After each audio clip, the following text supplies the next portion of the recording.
Hello and welcome to the Wizards Brew podcast. This is a podcast about deck building and good deck building theory. I'm Carl Jalm. And I'm Daniel Nyhus. And today we're going to look at a big event that happened this past weekend. We got SCG Milwaukee, which had events in all three major constructed formats. Yeah, so something to touch on as well. Star City Games does the Open, which is between Modern and Standard. And then what they have is two other events that go on, which will be the opposite. It will be either Standard Modern Classic or a Legacy Classic as well. Basically what it is, it means you can go into this Open, play the main event, not do very well, go into the second day, and try to crush that event in your favorite format. Yeah, and it's always good because you get to see a lot of play in all these different formats, so you get to see a lot of decks every weekend from them. It's really cool, and we're going to be going over like a good portion of them, and something to just be aware of. We're not going to go over, like we normally do, two very specific decks, because we're going to be talking about a buttload of decks today. Yeah, we're going to be talking about a lot of decks today, a lot of decks in each of the formats. We're first going to start off with Standard, because I'm pretty excited to talk about the deck that took first place. This is a Naya mid-range deck, which looks suspiciously like my Naya Planeswalkers deck that I've been working on. Yeah, this took first place in the Standard Classic event. It's very, very close to what you're looking at. I don't think you were running the Security Waste, so I'm running the Secure the Waste in the sideboard because it's not a main board plan, but interestingly, he does not have a single Westvale Abbey in his list. It could just be a playtest option where he's just like, it really wasn't doing that well. Yeah, and that's what I was thinking. It might be that in playtesting it wasn't doing so well, or it might be that even with Oath of Nissa, his color restrictions are too tight. Like, he needs to hit certain colors on certain turns. I haven't seen it yet with my version of the deck, which my version is not playing. Like, his plays 5 different Planeswalkers, 2 copies of each. Mine is a bit more focused on a specific plan of Arlinn Kord into Gideon. So mine plays 4 Arlinn Kord, 3 or 4 Gideon. I still haven't really decided on that point. So because of that, our decks are very different, even though they look very much the same. They play out differently. This is a very cool deck for sure. I like the sideboard, man. That sideboard running 2 Sin Prodders and 2 Descent Upon the Sinful. Ooh, spicy. Oh, yeah, Descent Upon the Sinful is a really cool card. I've got those in the sideboard of my list just because when you need a board wipe, you need a board wipe. And a board wipe is a board wipe is a board wipe. Well, it's technically better than Languish because it exiles everything. And if you have Delirium, you get a 4/4. And sometimes it's all you needed to have to end the game. Exactly. And because it exiles everything, you get to play it against the Aristocrats deck if they don't put an Antuco Husk on board. You get to play it against anything playing Kolaghan's Command or Den Protector. You get to play it against a lot of different decks that it works very well. So I think it's a good card. It just hasn't found the right deck. Maybe this is the right deck. It could be the right deck. So he's running 1 Root Out. What? Yes, and I think that's because I was thinking about running Root Outs as well over Naturalize, even though they're both standard legal. Mostly because this deck is a bit grindier than a lot of other Green X decks. So it doesn't really care that its artifact or enchantment removal is 3 mana instead of 2, but it loves having that clue. Also, the fact that it's playing Angelic Purge, the clue is fodder for the Angelic Purge. Okay, I can totally see why, and that seems reasonable to me. Definitely this deck is sick. It's a very sweet deck, and this is actually going to give you a better shell to reflect on, right? Yeah, it's giving me a lot of stuff to think about. I mean, the fact that it's playing 1 Dragonlord Atarka and 1 Dragonlord Dromoka, it's possible that may be what my deck is looking for, instead of the 2 or 3 Linvalas that I've been thinking of. Maybe I play some Dragonlords on top of it just for bigger late game threats. But it's definitely something I'm going to look at and adjust my list. I mean, before we move on to the next deck, I do want to mention, other than the 4 Oath of Nissa, he's also playing 2 Oath of Chandra and 2 Oath of Gideon, which is really cool. He's got all 3 Oaths in his colors in the deck. Yeah, and it's surprising to actually see, like, I was just looking it over and I was like, what? Oath of Gideon and Oath of Chandra? Like, this is cool. This is so cool. I mean, Oath of Gideon works with the deck because you're making a lot of you're making all of your planeswalkers make a lot of tokens, make a lot of creature tokens. So this kind of plays into that. You can play stuff that works with it. You could probably play more Nissa Voice of Zendikar than he's playing if you're going to be playing the Oath of Gideons, so that instead of 1/1s, you're basically getting 2/2s. Also, Oath of Gideon makes Chandra into a 5 damage board wipe, which is a lot more relevant than a 4 damage board wipe, actually. And that makes a lot of sense, honestly. Mm-hmm. So I think it's a really cool version of the deck. It's definitely one that I'm going to be looking at as I develop mine further. Now, there's another deck that we want to mention, and this is the White-Green Humans deck that's got 3rd place in the Standard Classic. And this one's pretty similar to the White X Humans decks that we've seen, but it's playing Collected Company and Duskwatch Recruiter and Tireless Tracker as its green cards. I think this is more of a, like, oh, green is super good, I better play green because I'd be silly if I didn't move. Yeah, it's probably very much along the lines of, I'm spending 2 to 4 mana to play 2 creatures most turns anyways, so let's just put a Collected Company in there to play them on my opponent's turn and surprise them. Yeah, well, it's not just a Collected Company, he's running 4 of, so... Yeah, so he gets them pretty consistently in this deck. Yeah, so it's more of a mid-range instead of an aggro deck, which I appreciate. Yeah, and I think it's an interesting route to take. Personally, I think that he might be spreading himself a little thin. He might be cutting a little bit too much of the aggro. We see that he's down to just 2 Kythians and the 4 Thraben Inspectors as his 1-drops. So he's missing out on having those 1-mana 2/1s. Yeah, but this is something very similar to the Banned Company list. Speaking of which, I just realized this. There was only one other Banned Company list that made the top 16. Oh wow, yeah, that's so pretty big. This is something we were talking about a while ago, I believe, that Magic has this weird shift in metas, especially after the Pro Tour. And this is definitely the deck where it's cut the blue, it went with the green, or went with the white with the humans, and merged the two together, and now we got more of a green-white company list. Yeah, and he does play some nice stuff in the sideboard. He's got 4 Dramoka's commands in the sideboard, which are very nice right now because a good number of his creatures will survive combat, especially when you put that counter on them. So, really nice card to bring in against other creature decks, or, occasionally you bring it in against the Sphinx's Tutelage decks as a way around them if anyone's playing those against you. Yeah, the Dramoka's Command is probably one of the all-time standard cards that not everybody gives a lot of, what's the word I'm looking for? Like, a lot of respect for. Yeah, people don't really give it enough credit for what it does. I think one other thing very relevant in the meta right now is that you can use it to prevent damage from an instant or sorcery. So if you're against a Goggles deck, you just bring in some Dramoka's Commands and just blank their 10 damage Fall of the Titans. Yeah, exactly. And sometimes that just literally wins you the game. Like, prevent all combat damage, boom, that's good stuff. Or prevent all target spell damage, sorry. Yeah, and then, he's also got stuff against the aggro decks. He's got 3 Archangel of Tides, which is absolutely a nightmare for aggro to go up against. And then 2 Lambholt Pacifist, which it's a 2-mana 3/3, so it blocks a lot of the stuff in these aggro decks very easily. Definitely passes the vanilla test in my book. Oh, yeah, passes the vanilla test entirely. I mean, you can't attack unless you control a creature with power 4 or greater, but with this deck, that's gonna happen eventually with Thalia's Lieutenant, with Tireless Tracker, with... Cough, cough, Dragonlord's Dramoka, cough, cough. Well, this one's not playing Dragonlord Dramoka, but if it was, that would be just a great thing to do. Yeah, but Dramoka's Command is just like, again, it's so good, especially with the Pacifist as well, because it basically becomes a 4/4 in itself, so it can attack.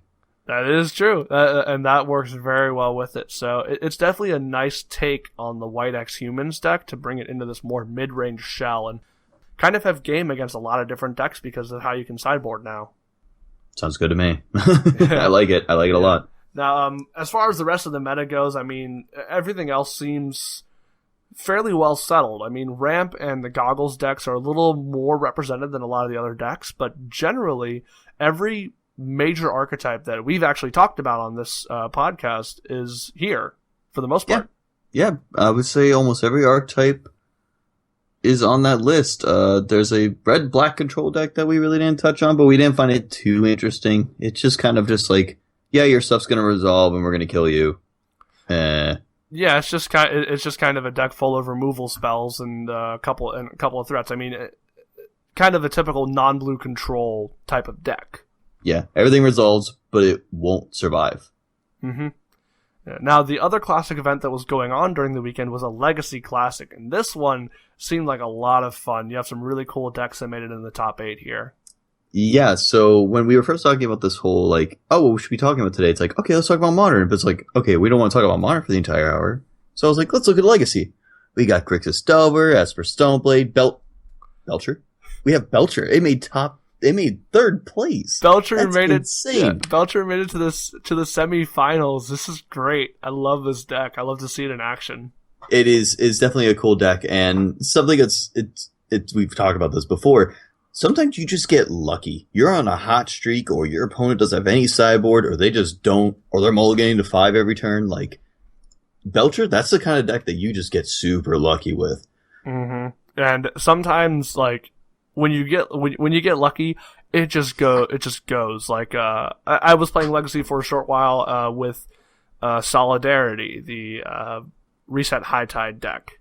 Yes. Which goes off on your opponent's turn. So it's a mono blue deck. I have 4 Force of Wills in the deck, and I sit down across from Belcher, and I figure this out very fast when he doesn't play a land the first turn and just plays a couple Lotus Petals.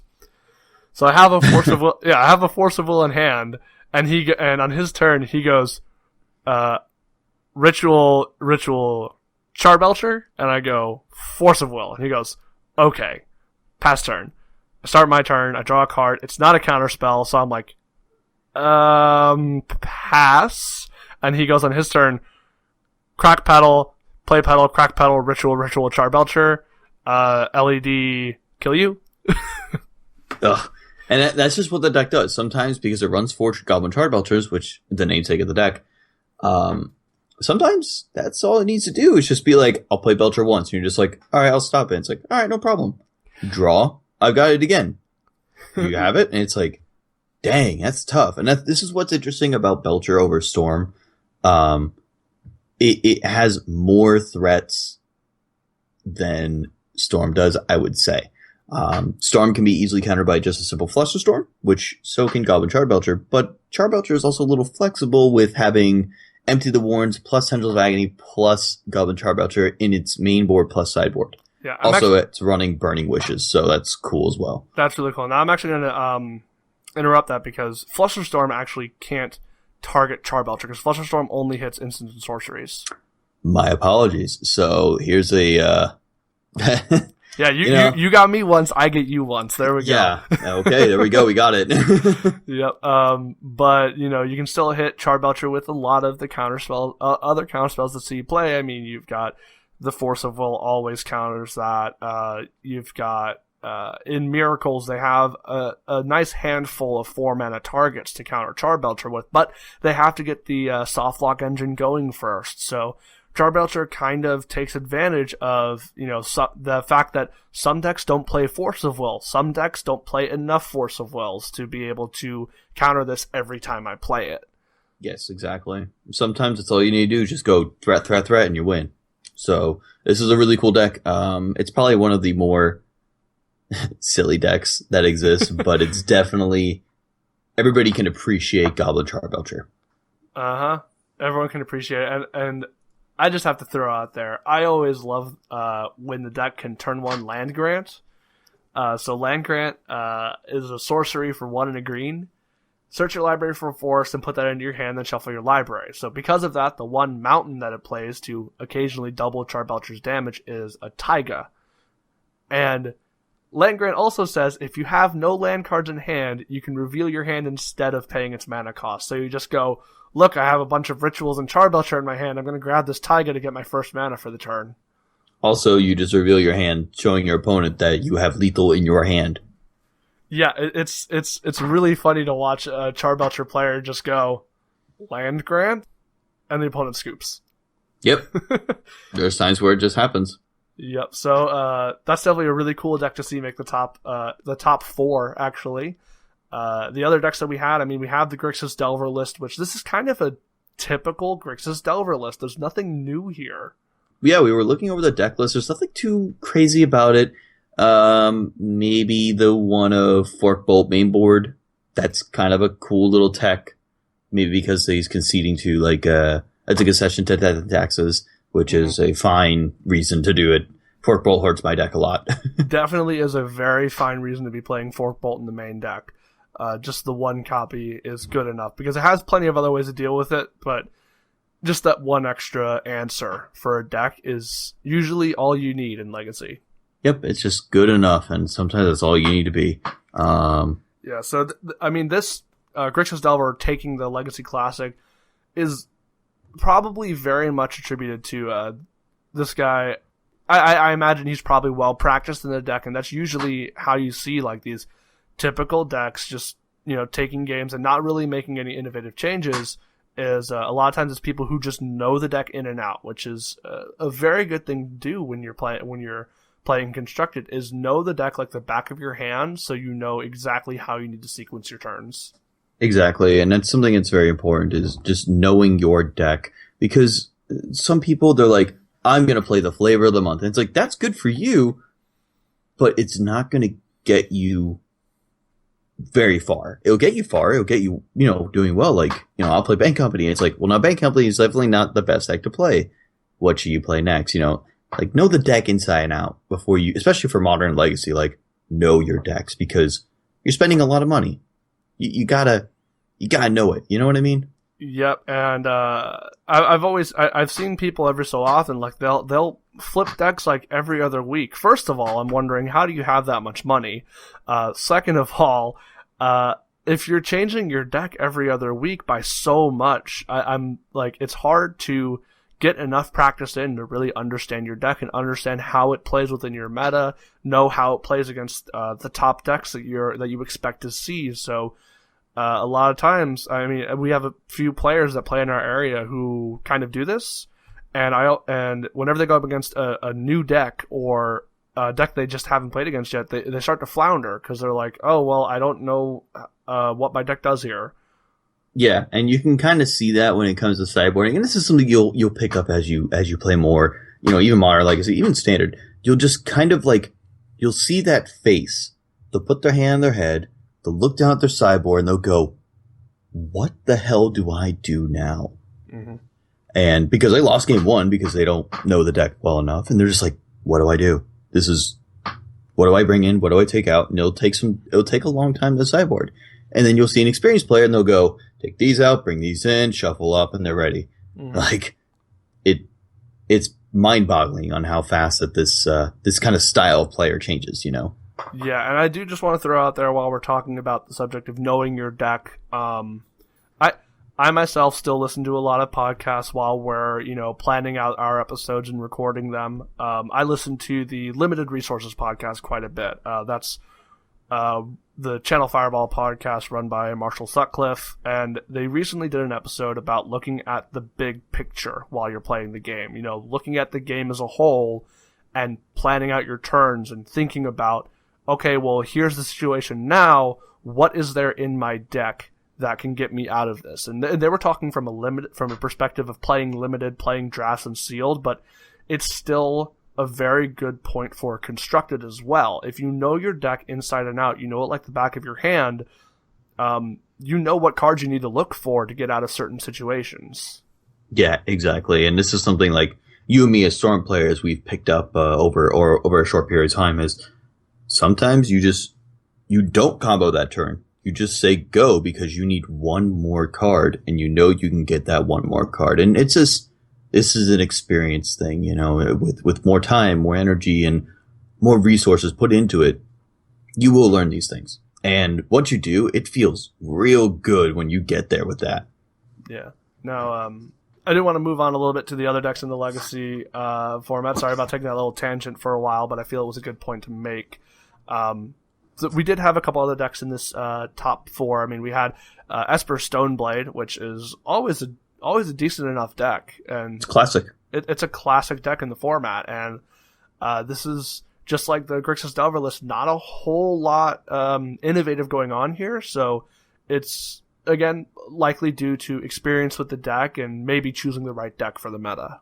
Yeah, something that's really cool about this deck, it runs True Nemesis, Stoneforge Mystic, and Umuzaz Jitte, which are basically its main win cons. It's also got other stuff, Jason Mind Sculptor, Batter Skull, and like Snapcaster Mage targeting like Council's Judgment and things like that. But something that was really cool that kind of stuck out to me, and I noticed this as the deck has been evolving, Nahiri the Lithomancer. Mm-hmm. Yep. That's in its sideboard. Yeah. It's a 5th Stoneforge Mystic, and it's phenomenal for this deck. Yeah, so Nahiri the Lithomancer only printed in the Commander supplemental sets, but yeah, she's basically a 5-mana Stoneforge Mystic, which sometimes the deck just needs another one. Yeah. So basically, if you haven't seen Nahiri before, it's a double white 3. Loyalty 3 Planeswalker, +2, put a 1/1 core soldier token onto the battlefield. You may attach an equipment you control to it. What? I've got a 5/5 with lifelink and vigilance? That sounds like good stuff to me. That sounds really good, yeah. -2 is put an equipment from the graveyard onto the battlefield, or from your hand. Yep. Yeah, so it's a turned up Stoneforge Mystic. It's phenomenal. Its -10 is something more difficult that you probably won't be doing. Put a colorless equipment artifact token named Stoneforge Blade onto the battlefield. It is indestructible. Equip target creature gets 5/5 and has double strike. Equip 0. Sometimes you get there, sometimes you don't. But the whole +1 make an equipment attached to a creature, that's huge. Yeah, just being able to make more dudes is always good in this sort of deck. That it needs a body to put these equipment on, because otherwise, your equipment aren't really doing anything. They need to be attached to something. Yeah. That's why Batter Skull is like stupid good.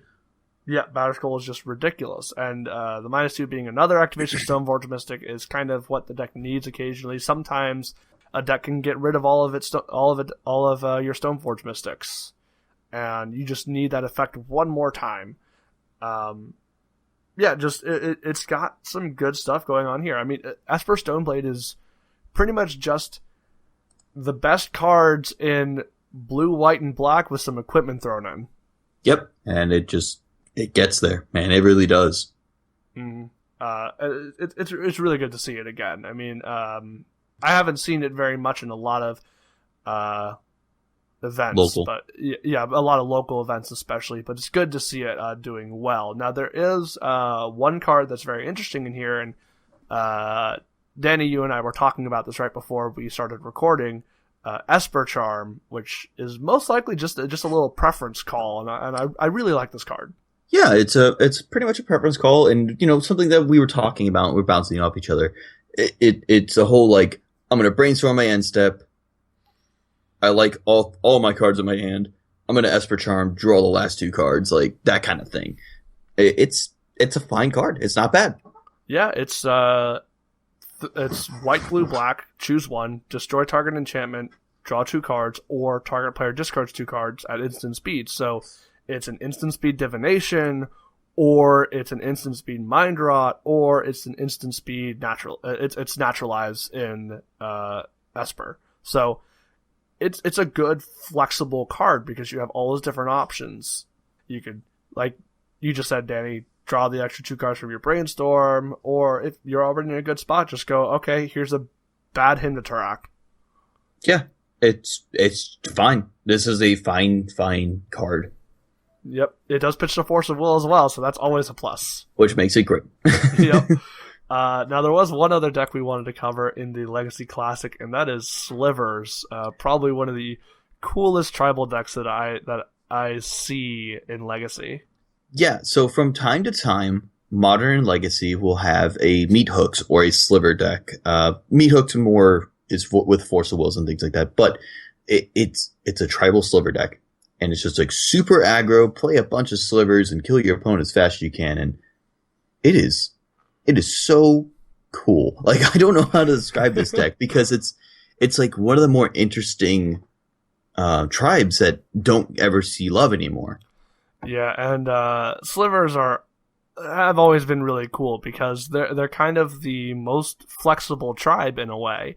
For those who didn't play when slivers were around, I know they brought back slivers very briefly in M14, but and a little bit in M15. A little bit in M15, yes.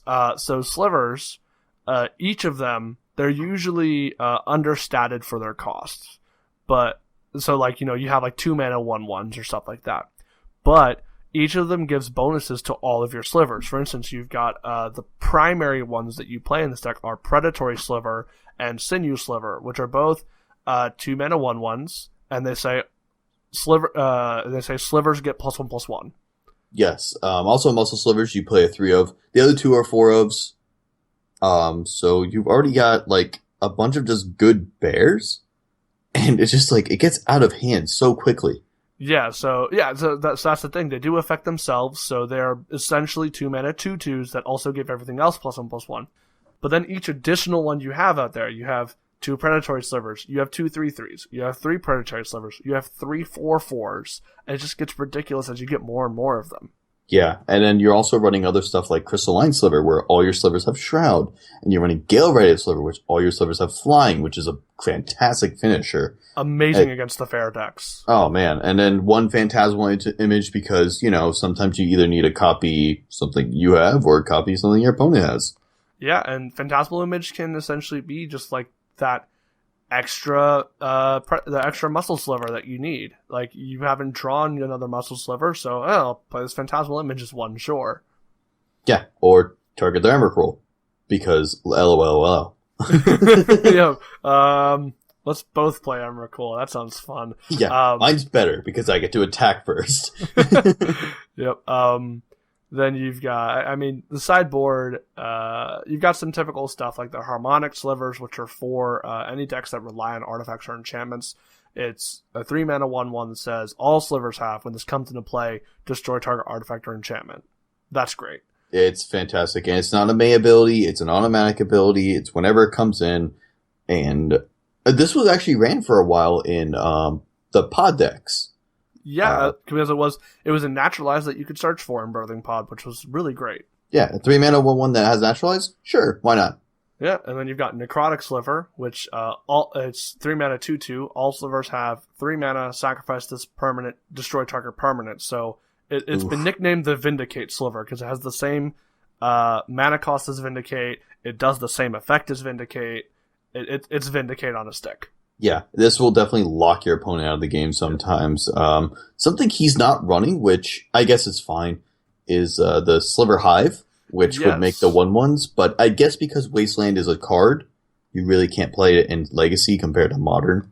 That is very true, and probably why he's not running it. Because Sliver Hive is definitely the slowest of the cards that the Slivers tribal decks run, even though it's a good engine alongside Necrotic Sliver. Yeah, it's so good. It gives inevitability, which is super important, especially for a Sliver deck. Like, be like, okay, I'm going to make a 1/1 that can sacrifice itself and vindicate your stuff. It's like, whoa, that's not good. Not only that, but when you're going, it's like, I'm going to make not a 1/1, I'm going to make a 4/4 that if I feel like it, I can sacrifice to destroy a permanent. Also, when it enters play, I destroy an artifact or enchantment. Also, it is flying in Shroud, so good luck.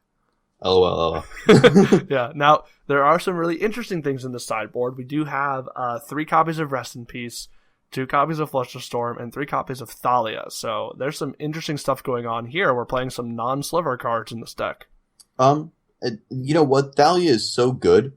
Let me go on this. Thalia is so good that goblins and slivers and so many other tribal decks, even Merfolk, I think sometimes, run Thalia because she is so dang good. Yeah. Non-creature spells cost 1 more. That's a concession to Storm, man. That's a concession to even Belcher. Belcher. Sorry, I'm blanking on the other card because I kept Reanimate. These cards, Thalia is just insanely good. And until you've actually played with her, you don't really understand how good she is. Like, it's insane, man. It really is.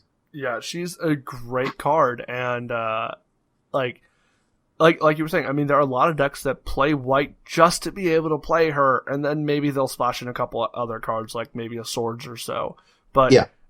usually, if you see a deck playing a minimal amount of white, they're probably playing it to bring in Thalia.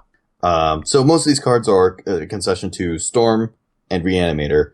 That's perfectly fine. Recipes for Reanimator and Graveyard Shenanigan decks, Flush the Storm for the Storm decks, and Thalia as well for the Storm decks and Reanimation decks, and simple taxing effects.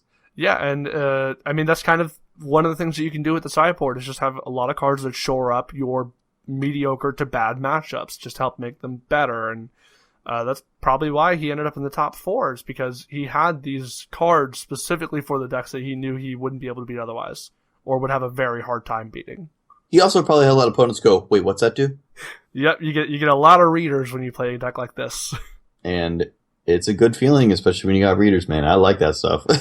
Readers are always fun. That's why I love playing off-the-wall decks. Yeah, it's great. Now, before we move on, we want to make a quick shout-out to our sponsor, Pro Play Games. These guys, they're a shop down in West Palm Beach, and they have a nice online store as well. Very good for buying your singles or your sealed product. And they're always reliable with the time that they take to get stuff out there, making sure that you get the right products in good shape. So I really like using them as an outlet to get my cards. Yeah, when in doubt, I always go to Pro Play Games, honestly. I'll go to my local store first, I'll check with SFM if they're close by. If not, I'm definitely at Pro Play Games picking up my cards. Yeah, and I've said it before in another episode, but I still always like, if I'm down in West Palm Beach and I'm thinking about getting some cards, I just walk on in. If they're busy, I can still just pop onto one of the computers they have right next to the register and just go, oh, I need, for High Tides, I need 2 Force of Wills, and I have my deck ready to go. Yeah, exactly. Yeah, so definitely make sure you guys check them out. That's pro-playgames.com. We'll have links to their Facebook and Twitch in the description. Yep, let them know that we sent you. You'll love them.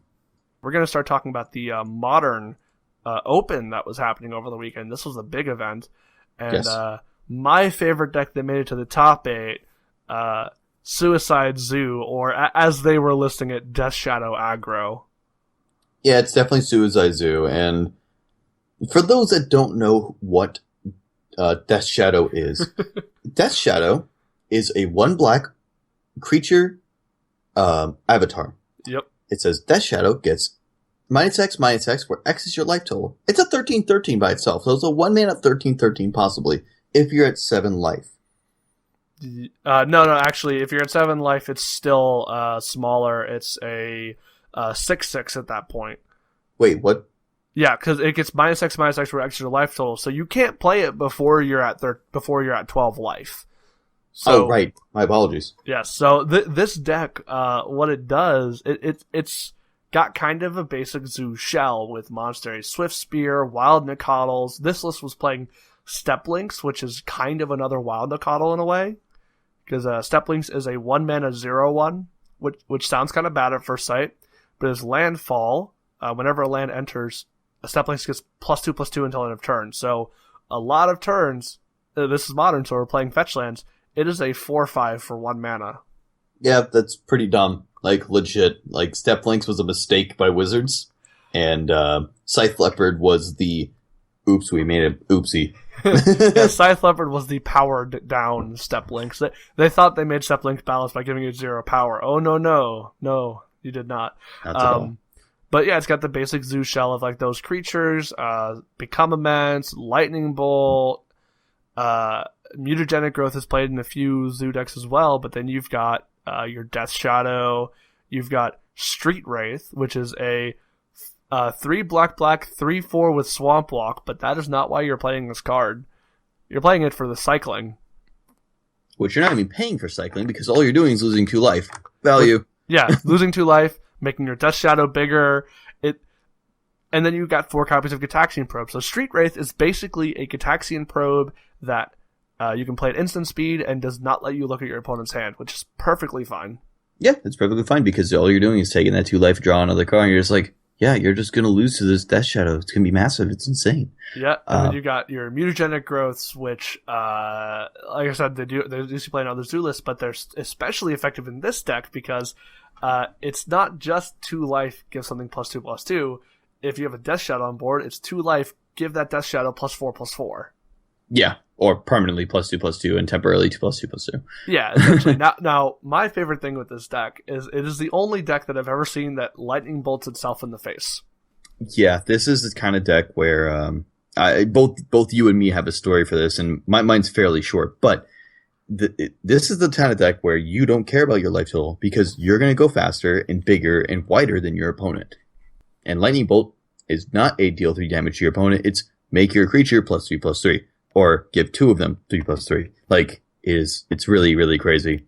Yeah, and with that in mind, I do a lot of reading as well alongside the listening to podcasts, and there's a few places that like doing these puzzle articles. They'll post a magic puzzle. They'll show you a board state, tell you your hand, and tell you all the information that you know that you would know at that point in the game, and say you have to win on this turn, or something along those lines. Yeah. So there was this one where they were showing Suicide Zoo, and they said you have 2 Death Shadows on board, your opponent has 2 creatures on board, you have a Lightning Bolt and some removal spell in your hand.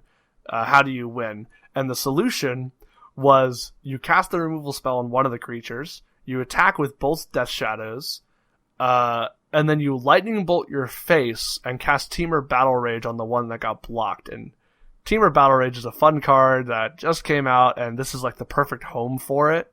So it's a great one. It's 2 mana instant, target creature gains double strike, and if you have a creature with power 4 or greater, which in this deck you probably do, it gains trample.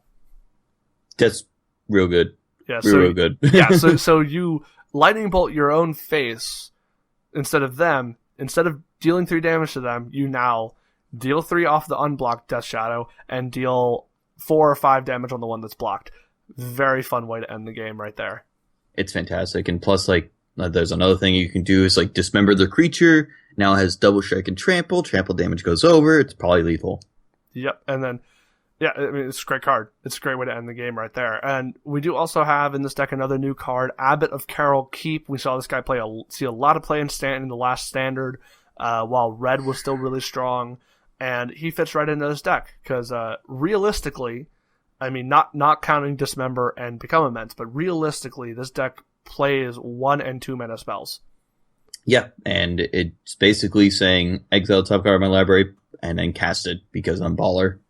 Yeah, and he's got prowess, so he fits into the deck strategy very well of play pump spells and damage spells, and here's a couple removal spells, and just hit you with small dudes, or that just get bigger as I'm playing the game.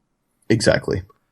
Yeah, so very cool deck. Very glad to see it in the top 8. I've been watching this deck since people were, kind of first looking at it when we went to New Phyrexia and got this Phyrexian mana thing going on, and it's just been getting some good tools almost every set. Yeah, and that's all it needs is sometimes there's just another set's come out, and it's like, hey, this is a good card, let's try it out. Mm-hmm. Turns out it's a fantastic card, we're going to play it. Oh, yeah. Now, the other deck we want to talk about for the Modern Open, this is a deck that it took up 3 of the top 8 slots. So this is definitely a deck to look at, and that's the Abzan Court of Calling deck. Yeah, Abzan Company is what's being called. This deck is interesting. It's a toned down pod deck.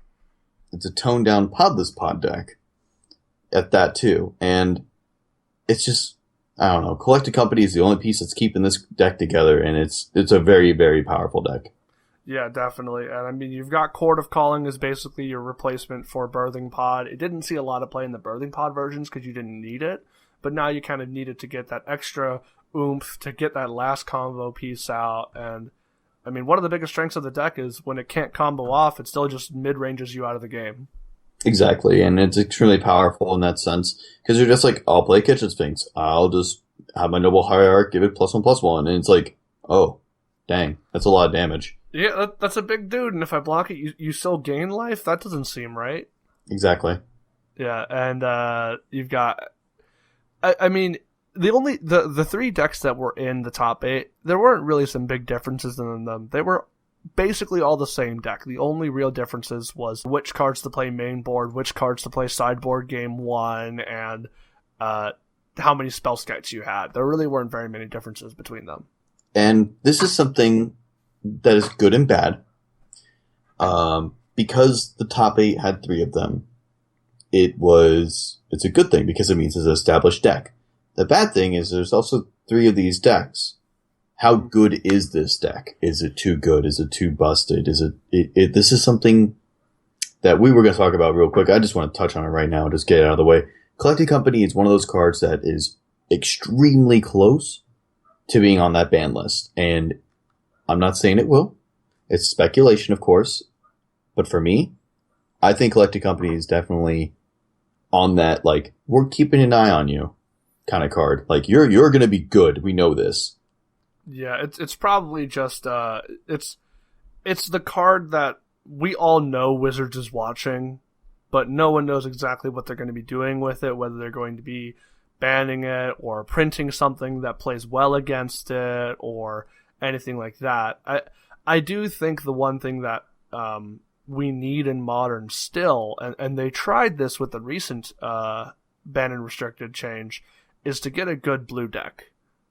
Yeah, and that's a good way to start, honestly, is to start unbanning good stuff to see how it reacts. It's chemicals, you gotta mix something with something, and sometimes you get an explosion, other times you die.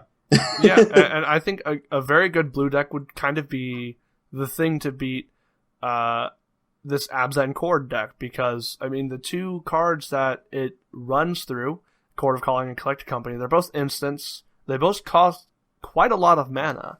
So if you have a blue whatever control deck that's playing, some number of mana leaks, some number of dispels in the sideboard, I mean, you've got a deck that could probably do pretty well against Abzan Chord. Exactly. So this is just, as I said, it's nothing too major. Everybody, you don't have to be like, pitchforks and stuff. This is the deck to keep your eye on. It's going to be good. It's a deck to beat. Just keep your eye out on it. Yeah, definitely. Now, one thing we do want to talk about, in our area, we do have a big event coming up this weekend, which is going to be a lot of fun, and you guys are going to be able to watch it if you like, and that's the South Florida Magic Championships. South Florida Magic is one of our sponsors, and this is going to be a really big event in our area. Yeah, so South Florida Magic is one of our sponsors, and, thanks to them. Appreciate it, really. They're also a fantastic group of guys that are running a shop. That's a mobile shop. Their whole thing is about, making sure Legacy's alive and it's still fun, and it trust me, it's a ball of time. So what they've done recently, and this is like their 6th time doing it, is they do a seasonal tournament. And what that means is every 3 to 4 months, they have a point system that every shop can participate in. You just gotta pay a small sum or whatever it is. I don't know exactly how it works. But it allows you to get a point system. And at the end of the season, the top 32 players are invited to a free tournament. And it's like a couple $1,000 tournament. Mm-hmm. Like, top 8, like, gets quite a bit of money if you just all chop it. Like, it's totally worth it. Plus, you get your own free token, you get an invite to the next tournament, and bragging rights. Nothing like bragging rights. Yeah, it's a really cool tournament. Sadly, I haven't been able to participate in it because the last one that happened, I was late, and that was my own fault. If I hadn't been late, I would have been able to participate, and it was really cool even to just be there and see all these decks being played in our area, and just see what's going on and see everyone just jamming Magic at the highest level in South Florida. Yeah, it's really cool because also it's a rotating format kind of thing where you're going to play 3 rounds of Modern, 3 rounds of Legacy, and then next season's going to be like 3 rounds of Standard, 3 rounds of Legacy, that kind of stuff. This time around it's going to be Modern and Legacy. It's going to go, I think it goes Modern, Legacy, Modern, or it goes Legacy, Modern, Legacy. I forget which way it goes. Yeah, and it's really cool to see. Like with the rotation, it's really good that they're showing support for all the formats. Even though they really, one of their main goals is to make sure Legacy is still alive here in South Florida. They do want to just see people playing Magic. Yeah. So it's really good that they are putting this together. Now, the one coming up this weekend, I believe, Danny, you are going to be attending. I know, I'm not, actually. Oh, really? I can't. Yep, I did not make the top 32. I'm actually 64th place at the moment. Oh, no. I pittered out near the end. I've been busy with work and school, podcast, and so many video games that I would love to talk about right now, but that's not about this podcast. It has been a very hectic kind of quote unquote season, so it's been difficult for me to get out there. You know what? That's fine. I don't mind sitting this one out. Yeah, and now I feel real bad because this has probably been one of my most active seasons in Magic. I got into the top 32 in points, but I can't make it because I do have to make money. So I do work at a movie theater as my regular day job, and for those of you who don't know, Captain America comes out this weekend, so there is no possible way I was going to get this weekend off. Yeah, so that's a little disappointing for you as well, and sometimes that's just the way it is, life gets in the way, and it's also Mother's Day too, like they put it on a very different day than they normally should. Yeah, I believe they were saying they put it here to try and avoid some of the other big tournaments, but it just ended up not panning out for me, not panning out for you, Danny, because you couldn't be active enough this season. So sadly, neither of us will be attending the championships. But they do have another event going on this weekend, and that is going to be the Battle of the Shops for South Florida Magic. Correct, and this is the annual Battle of the Stores. Last year, our pride and joy of Wizards Tower took first place with both of our teams. Both of our teams got into the top 4, which is phenomenal. This time around, I can give you a quick story. Last year, I was supposed to be part of the team. I couldn't get the day off, so I was able to make 2 separate teams. I gave them advice, get them settled, get them together. And they were all happy with it. I pushed them off on their way, and then we managed to win, which was fantastic. Well, the same thing happened this year. I was not able to get the time off, so I'm constructing another team, and I'm pushing them off on their way. So hopefully the team does very well. I'm very excited for them, and I hope they do very well. Yeah, coach mode. Yes, exactly. There's nothing I can do because I won't be there. I'll be at work. I mean, the Battle of the Shops is going to be a little bit different than the championships because you have 3-man teams. They're all going to be playing simultaneously, and this time they're doing what they've been calling the triple threat format. So you have each person on the team is designated a constructed format. One is your standard player, one's your modern player, one's your legacy player. And when you sit down across from the other team, you'll play against the other person playing your format. So it's really cool because you can build your team with the best standard player you can find, the best modern player you can find, the best legacy player you can find, and just jam against other people like that.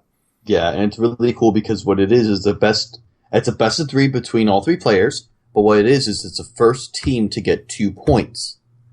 So each game, if for example, if me and Carl were versing each other and I beat him, that's 1 point for my team. So, our best of 3, if I got 2-0 on him, I would get the point. So my team needs to win one other event. Let's say that his legacy player won. Now it's down to modern. So both teams are talking to their modern players. It's super cool. Yeah, and I was actually on one of the teams that was at the last Battle of the Shops. One thing that we did, and I'm going to be honest, it was a little cheap, but it kind of got us some good results. The last Battle of the Shops was a combination of Team Sealed and Standard. So you had all 3 players playing Standard in the other half. But during Team Sealed, we made 2 really good decks out of our sealed pool. I believe one was like a red-black aggro deck, one was like some other mid-range deck, and then our third deck was a blue-white dirtily control deck with only 1 win condition. And because of that, we got the 2 points off of our other 2 players, and our third player, Brad Ganther, bless his heart, just dirtled out every game to time so that we could get the 2 wins with the other 2. And see, that's what's really cool is sometimes that's all you really need to do. You could technically play 4 Horsemen for Legacy because, I still you can dirtle around. No, you shouldn't, but I do like to I want this deck to be a thing. But I don't know. This is something you definitely want to watch. It's going to be done down in a cool stuff in Hollywood, Florida. And we also have a special guest for this event too. Oh yes, we special commentator for the championships, which is going to be on the 8th. Ben Stark. Yep, Florida boy. Yeah. So for those who don't know anything about Ben Stark, he is among some of the more accomplished Magic players. He got back-to-back Pro Tour top 8s in 2004. He won Pro Tour Paris in 2011, and he's in the Hall of Fame.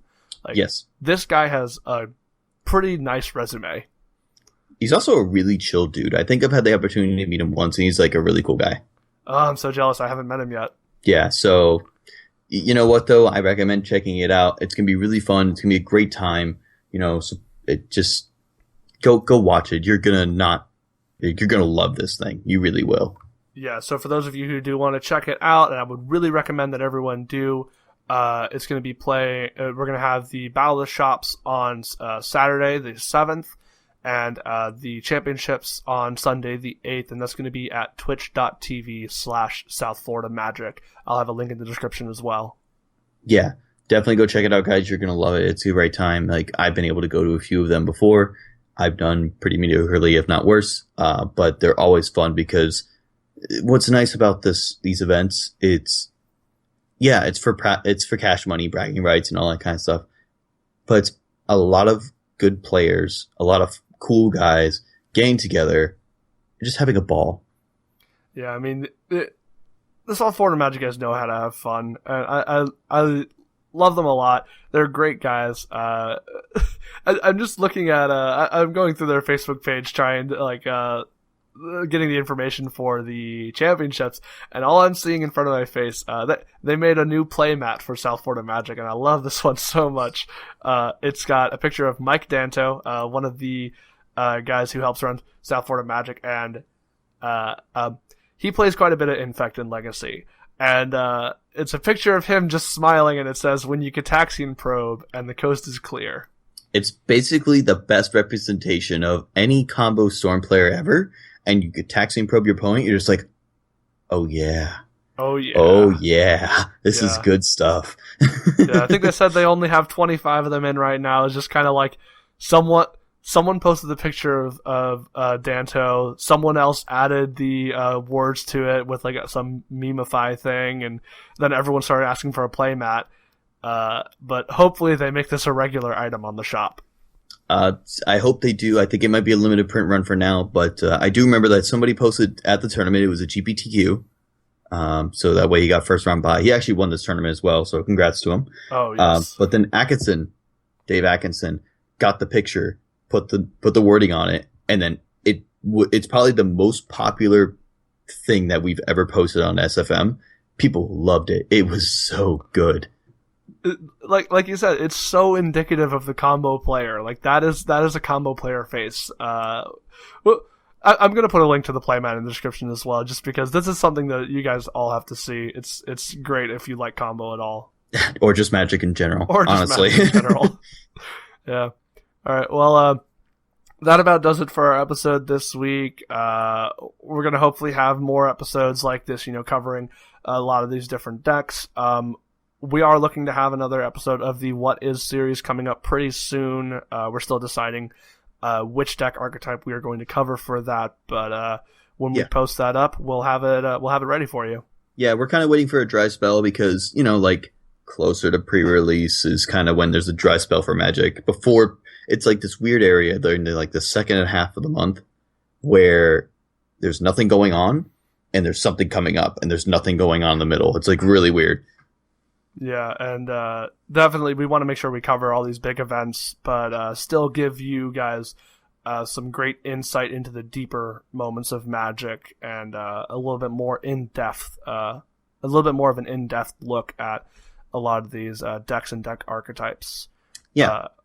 Until then, you guys can follow us on Twitter. We are at WizBrewCast. You can subscribe to us here. We've got SoundCloud, iTunes. We've even got YouTube up right now, so plenty of options for you to subscribe. And like myself, you can find me on Twitter at C_Jalm. Danny, you can find at Valsedar. That's VALSEDAR. And we'll see you guys next week.